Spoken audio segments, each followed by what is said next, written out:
তাদের তো অবশ্যই আইনের আওতায় আনতে হবে, এতে তো কোনো ছাড় দেওয়ার কোনো অবকাশ নাই। খুনিদের তো কোনো অবস্থায় ছাড় দেওয়ার কোনো অবকাশ নাই।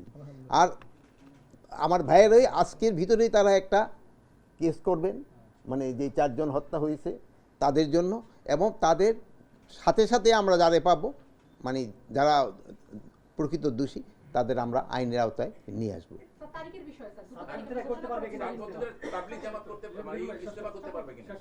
তাবলিগ সাতপন্থীরা ইস্তেমা করতে পারবে ভাই, একটা কিন্তু জিনিস খুব সুন্দর বলছেন, তাদের ভিতরে কিন্তু একটা আলোচনা হচ্ছে যে পন্থীগুলি এক করে, আপনারাও চাচ্ছেন সব এক হইতে, তারা যদি আবার আলোচনা করে যদি তারা একটা সমাধানে আসতে পারে।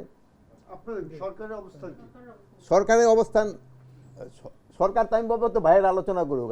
সরকারের অবস্থান কি এখনো 2টা ডেট বলবৎ আছে কি নেই? ডেট 2টা তো আমরা এখন পর্যন্ত করি নাই, কিন্তু ভাইয়ের আলোচনা করুক, আলোচনা করার পরে আমরা একটা সিদ্ধান্ত নিব।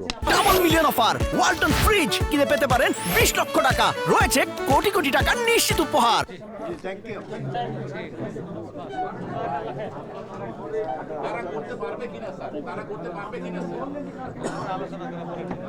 ডেট স্যার, ডেট কি বলবৎ আছে এখনো?